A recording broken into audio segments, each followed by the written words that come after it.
We didn't know the rule when we set up camp. There was no sign, no fence, no warning posted anywhere online. Just trees, a narrow dirt road, and a clearing beside a lake that looked untouched, the kind of place you don't find easily anymore. There were 4 of us, me, my cousin, and 2 friends from college.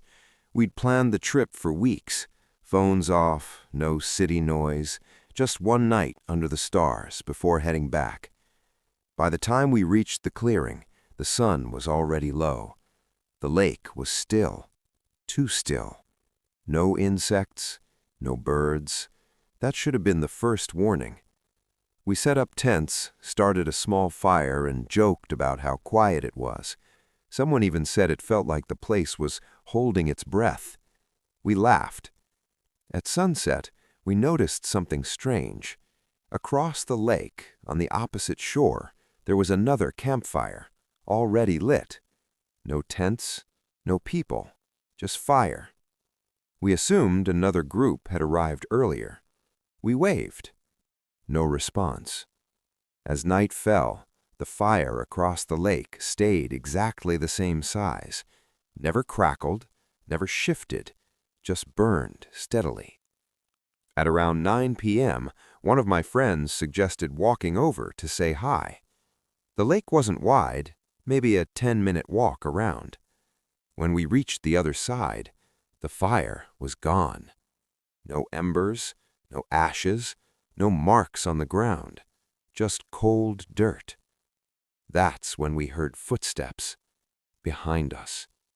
Slow, barefoot. We turned. No one there. The sound continued anyway, circling us. Leaves crunching, branches snapping, always just out of sight. We hurried back to our camp. The fire across the lake was burning again. Same size, same shape. That night, none of us slept properly. Every time the fire popped, we heard whispers, not loud enough to understand, but close, too close.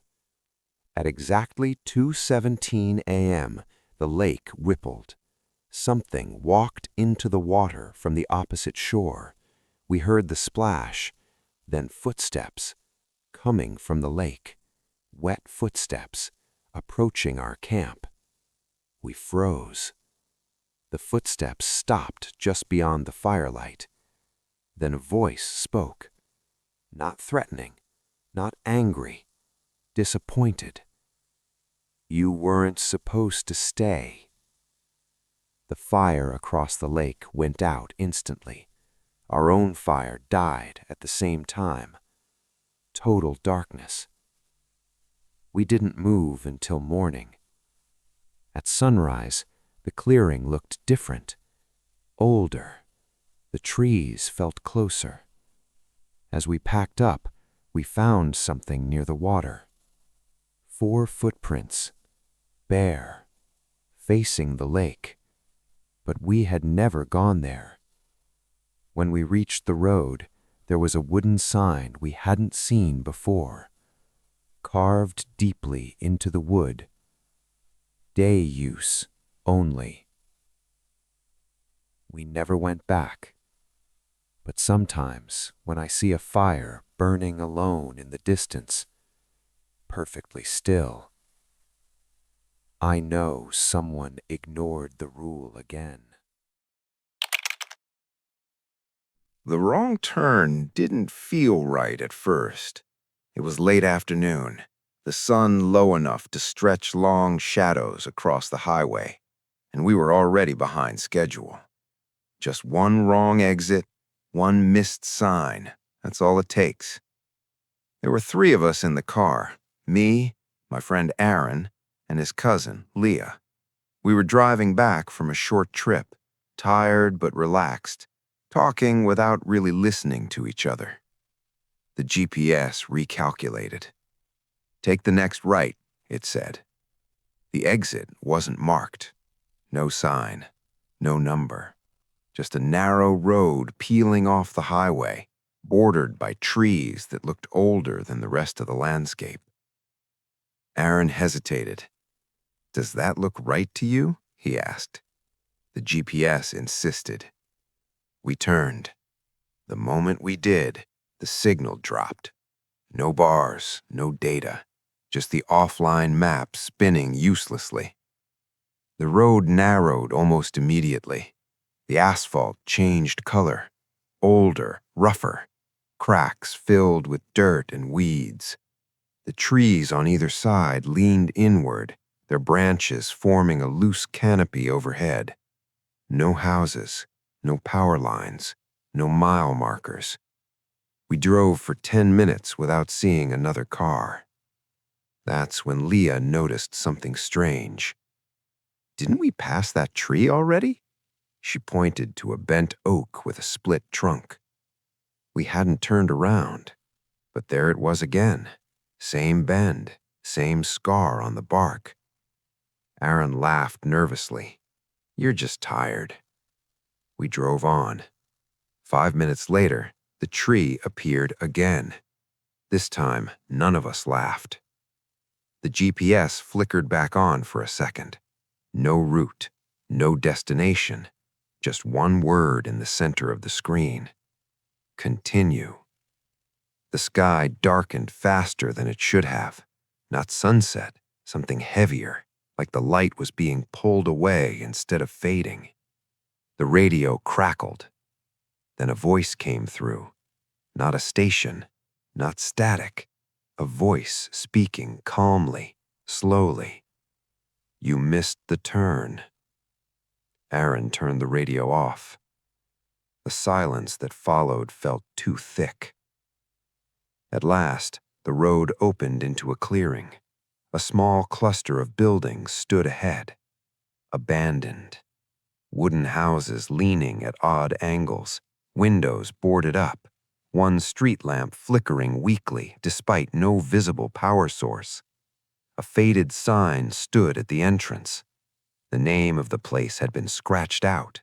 Below it, barely readable, "Do not stop." The car slowed anyway. The engine sputtered, then died. The moment it did, the street lamp went out. Complete darkness. Then we heard it. Footsteps.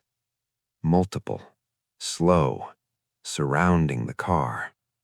Leah whispered, "Don't look." Something brushed against the side of the vehicle. Not hard. Testing. A shape passed in front of the headlights, too fast, too close to see clearly. Aaron tried the ignition again. Nothing. The radio turned on by itself. That same calm voice returned. "You weren't supposed to stop." The headlights flashed. The road ahead was suddenly clear, empty. The engine started. Aaron didn't hesitate. He drove. We didn't look back. The road straightened. The trees thinned. Suddenly, we were back on the highway. Traffic, lights, noise. The GPS came back online.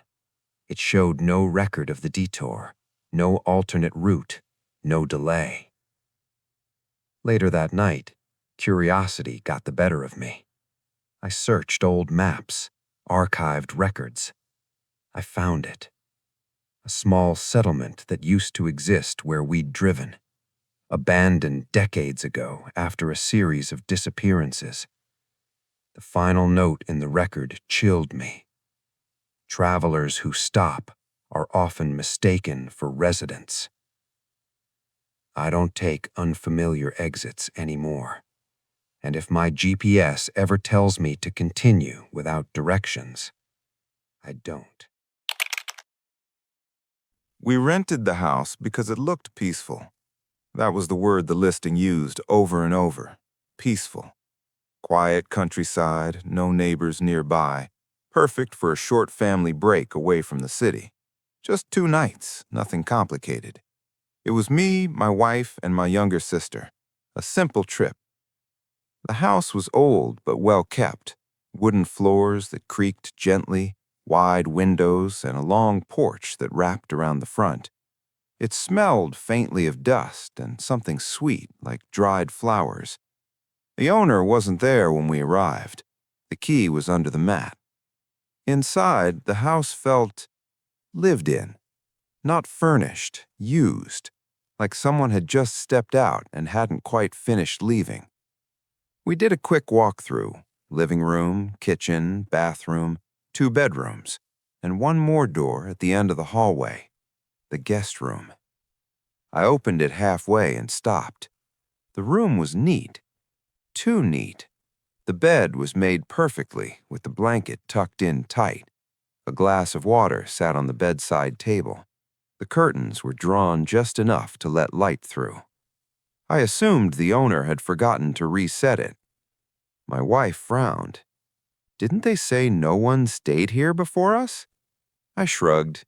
Probably just staging. We dropped our bags in the main bedroom and went out for dinner in the nearby town. When we came back, it was dark. The house felt different at night, smaller. The silence inside was deeper than outside, like the walls absorbed sound instead of reflecting it. As we settled in, my sister asked something that made me pause. "Why is the guest room light on?" I hadn't noticed it. I walked down the hallway. The door to the guest room was closed now. A thin line of warm light leaked from beneath it. I knocked. No answer. I opened the door. The room was exactly the same. Bed still made, water still on the table, but the glass was half empty. I felt a tightness in my chest. We didn't use that room. That night, I woke up to the sound of footsteps, slow, careful, moving down the hallway. I lay still, listening. They stopped outside the guest room. The door opened. I heard fabric shift, the bed creak softly. Someone lay down. I told myself it was the house settling. Wood expands, floors shift. Old houses make human sounds. At 2:43 a.m., I heard breathing. Not in my room. Down the hall. Steady, calm, like someone sleeping comfortably. In the morning, my sister looked pale. "Did either of you use the guest room?" she asked quietly. We shook our heads. "The water glass is empty now," she said quietly. We checked. The glass was upside down on the table, like it had been finished. We decided to leave early. As we packed, my wife noticed something on the hallway wall, a framed photo. It hadn't been there before. The picture showed the house, same porch, same windows, and 4 people standing in front. A family. 3 of them were unfamiliar. The 4th was me. Same clothes, same posture, standing beside the guest room window. I felt dizzy. We left immediately. As I locked the door behind us, I noticed something carved faintly into the wooden frame, so shallow I hadn't seen it before. Guests stay 2 nights. I looked back at the house one last time. The guest room curtain moved slightly, as if someone was watching us go. We never contacted the owner. The listing disappeared a week later. But sometimes when we travel now, my wife checks the rooms carefully before unpacking, and if she finds a bed already made, we don't stay. I took the same train home every night. Same platform, same car, same seat if it was available. It was part of my routine. Work late, headphones on, lights flickering past the windows while the city slowly emptied itself. By the time I boarded, most commuters were gone. Only a handful of familiar faces remained, all of us quiet, half asleep, riding the same route in silence.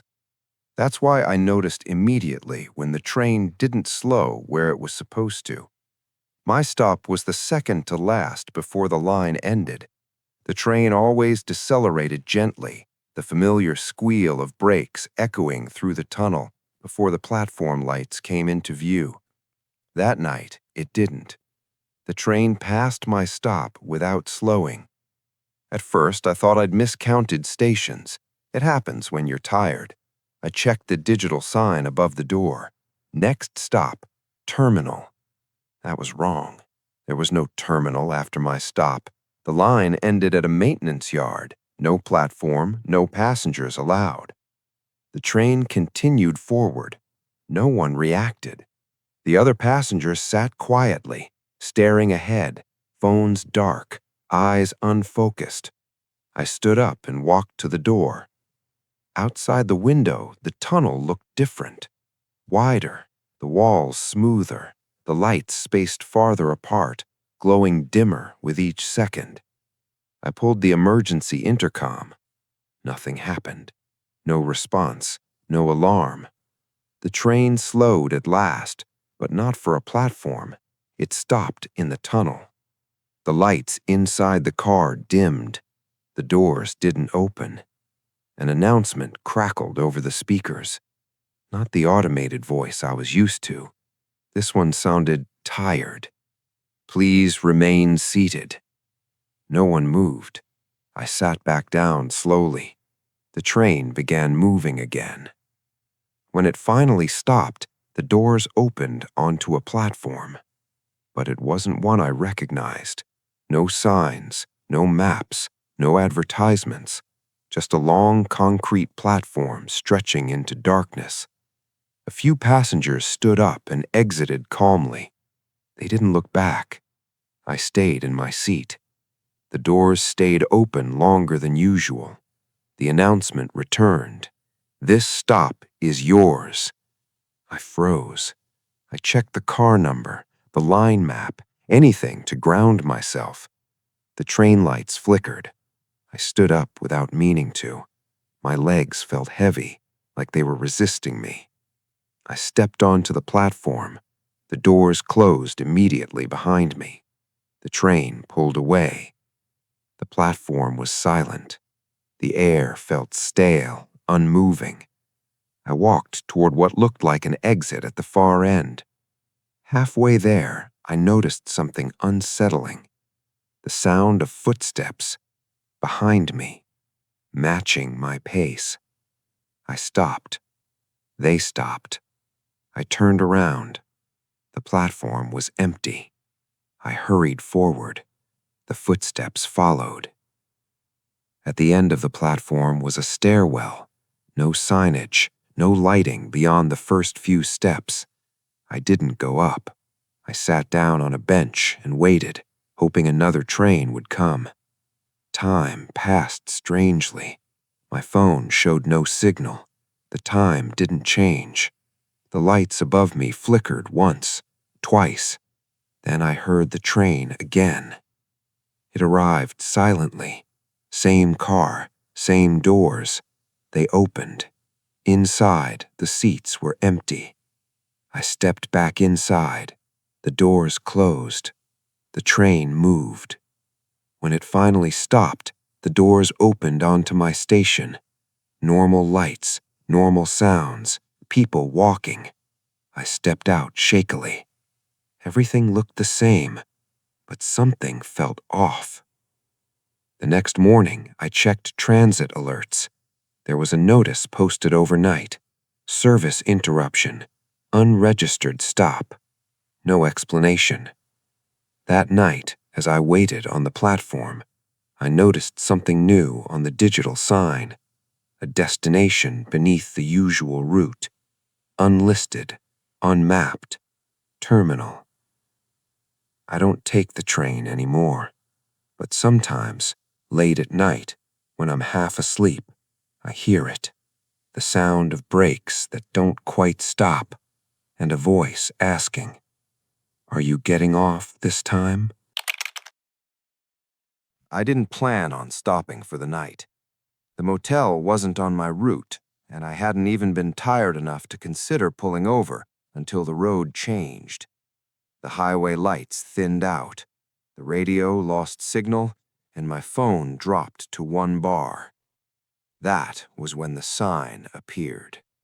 A single word, glowing faintly in the dark. Motel. No name, no vacancy sign, just an arrow pointing off the highway. I told myself I'd stop, use the bathroom, maybe grab a coffee if they had one, then get back on the road. The building sat alone in a clearing, surrounded by trees that leaned inward, like they'd grown that way on purpose. The parking lot was empty except for one car parked near the office. Its engine was still warm. Inside, the air smelled old, not dirty, just unused, like a place that waited more than it hosted.